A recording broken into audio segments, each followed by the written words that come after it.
good thoughts, good words, and good deeds. I was doing some reading earlier on Zoroastrianism, and I found it interesting that that is one of their primary foundational tenets, is good thoughts, good words, and good deeds. Got to thinking about it. How does that align with other things that maybe I've heard along the way growing up?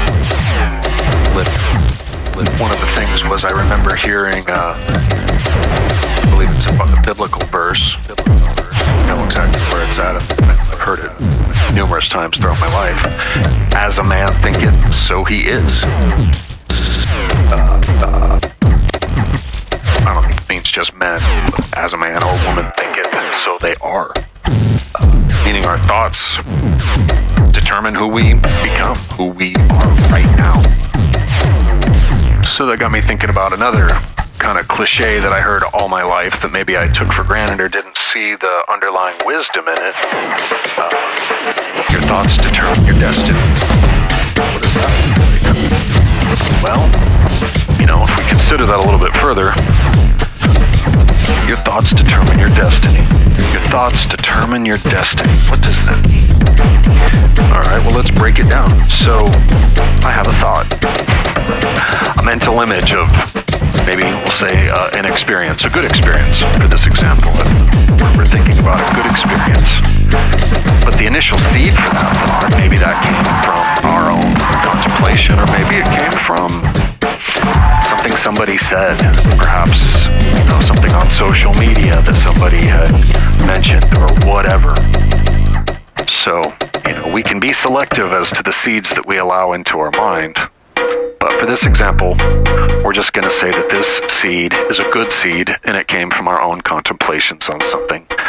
And it turns into a situation that we would like to see reality. And so, with that, we begin to think about it. We think about it. We begin to give it space, depth, height, meaning. We create it so much through our thinking that we know what it feels like to be there, to smell the scents, to see the situation around us unfolding, what it sounds like, that maybe, whatever that is. We have five senses, and so, as we're considering these things, this mental, idea, thing that we're oftentimes daydreaming about, we do this all the time. Whether we're doing it on purpose or not, that's a different story. So, good thoughts. We have this mental idea, this mental creation that we've been thinking about and creating, and it's amazing in our mind.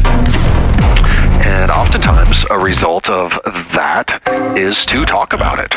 Sometimes, we have other people that may have similar ideals, and we explain what we're thinking about and the situation that we would love to see happen, and so we speak about it. So it's interesting. So if we go back to thinking about it, where did that come from? So, yeah, we have the seed, but what allows that mechanism of thought? Pretend at this place, at this juncture, that all of your thoughts and consciousness are wrapped up inside your brain. I don't necessarily agree with that, but for this example, we'll just say that that's where this is happening, these thoughts. So, we eat food, we drink water, we breathe oxygen. We are essentially a biological machine, burning fuel, oxidizing it, just like a car. But so we're this biological machine, and we have this mechanism between our ears that takes that energy, some of it, turns it into electrical impulses, and creates this kind of a space where we can have ideas and consciousness, and we can create mentally. We think about something and, wow, that's amazing, I want to make that. And so we have invested energy through our thinking into this creation, but it's still just a little small electrical process going on in our brain, called thinking. And so now, what happens when we speak? good words. What happens when we speak, period? What are words? Well, one way of looking at what a word might be considered is an audible symbol. It's an audible symbol that people agree upon the meaning to allow communication of ideas and intentions.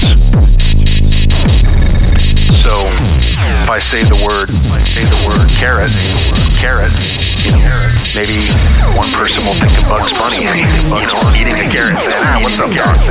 You know, and it's fun. Maybe another person,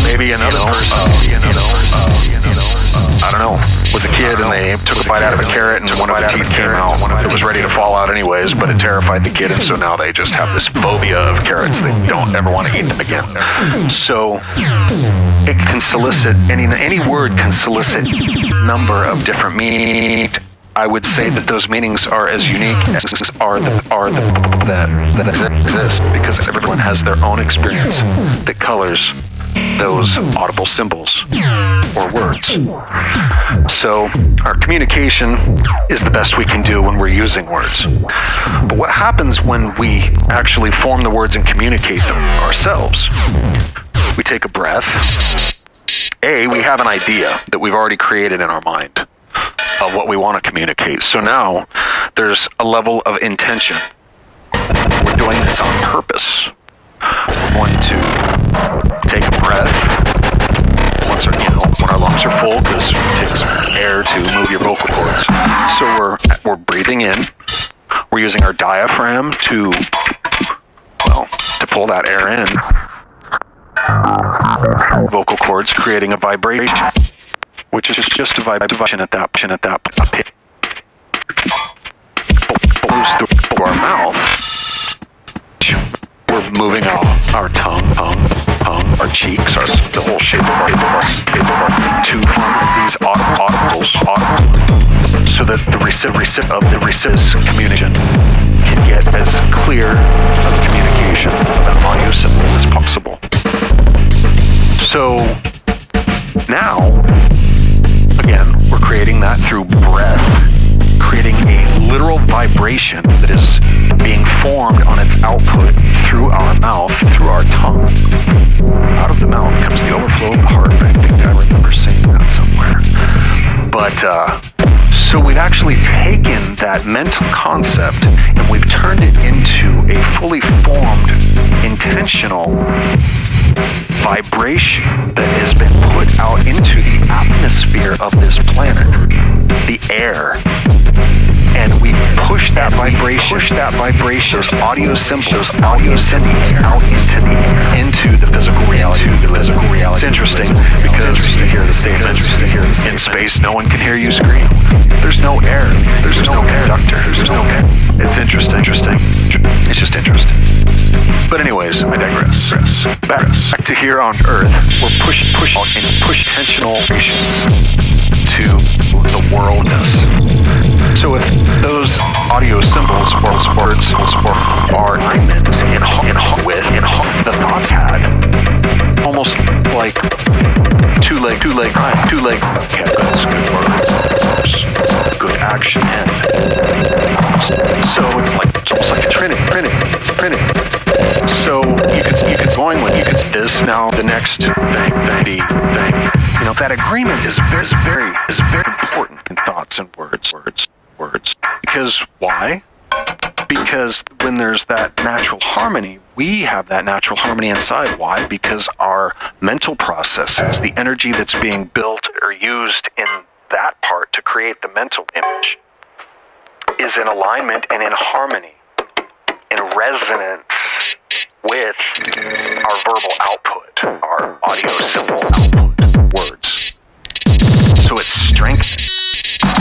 It's interesting because you have two things that are complementary to one another on different levels of vibration, really, because thought itself is a vibration, much higher octave. Where the rubber meets the road. What's that look like? That means we thought about something, we've spoke about it, and now we're acting upon it, because that's the part where the mate's throat again here in a three-dimensional plane. You could almost call that another. Just on a much lower vibration because it's operating at the level of our daily lives. So when those three things are in unison, they're tuned together. They are in alignment with one another. That's what we want. That's what we want. Good thoughts, good words, good deeds. And it's not just for us as individuals, but for us collectively as humanity. So a good litmus test that I tend to do when I'm just randomly thinking or whatnot, or finding myself in a thought loop, trying to process something, is if I follow that through to the end, to the destination, because clearly thought is a cause. If I follow that through to the end, do I want to be there? Is that where I want to end up? And if the answer is no, then I immediately need to change what I'm thinking. Think about something else, oftentimes the opposite, especially if it's something negative. So as a man who thinketh, so he is.